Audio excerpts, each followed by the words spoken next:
Back with us once again, retired Rear Admiral Mark Montgomery, Senior Fellow with the Foundation for Defense of Democracies. Admiral, thanks for staying up with us this evening. Appreciate it.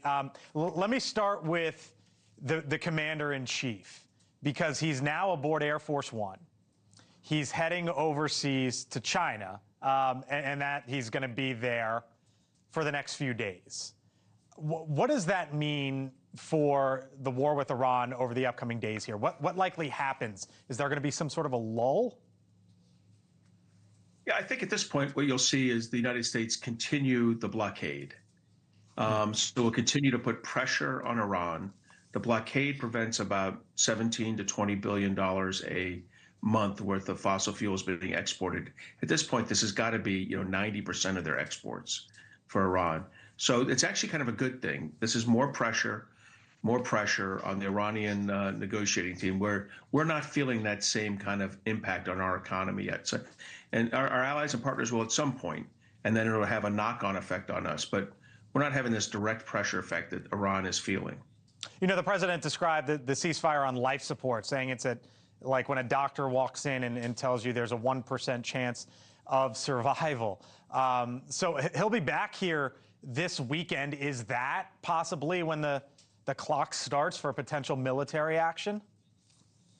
I think so. I think at that point, he'll do one of two or three things. One, he could just start strikes at that point. I think he might, though, try to reinitiate the secure access for merchant ships to try to get them out through the southern route of the Straits of Hormuz. And I think if he did that, Iran would begin firing at it, and we'd give a proportionate response, they'd give a disproportionate response, and we'd escalate ourselves directly into war. So one of the things the president was asked about today as he left was, what's he going to say to Xi Jinping about this? As we know, China buys oil from Iran. They essentially fuel the Iranian economy. The president said the following today about Iran's leaders. They'll either do the right thing or we'll finish the job. We're either going to make a deal or they're going to be decimated. So one way or the other, we win. What do you think that conversation is going to be like between President Trump and Xi Jinping? How hard is the commander-in-chief, or not, going to push on Xi? So I suspect some of that rhetoric is, for public consumption, and for consumption by the Iranian leadership. And he probably won't communicate in that language with President Xi. But he will say, hey, look, I'm going to continue to block Shadow Fleet ships leaving the Persian Gulf for the foreseeable future. So you're not going to get that. And he's also going to say, do not resupply these folks with weapons. We've already blocked one of your ships, put a round in one of your ships that we think was moving it.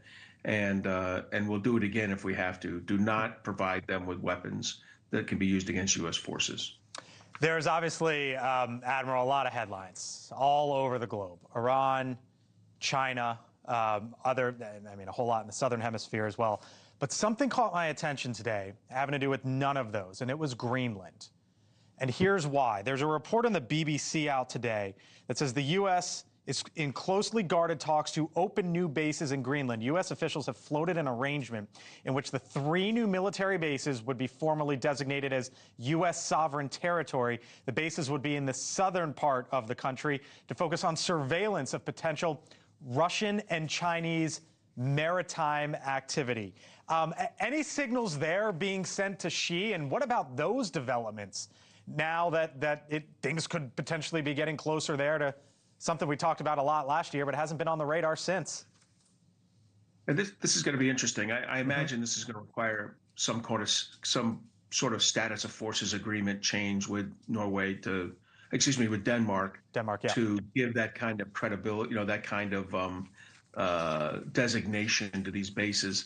This is something you usually see with an embassy or a consulate, not a military facility on an allied land.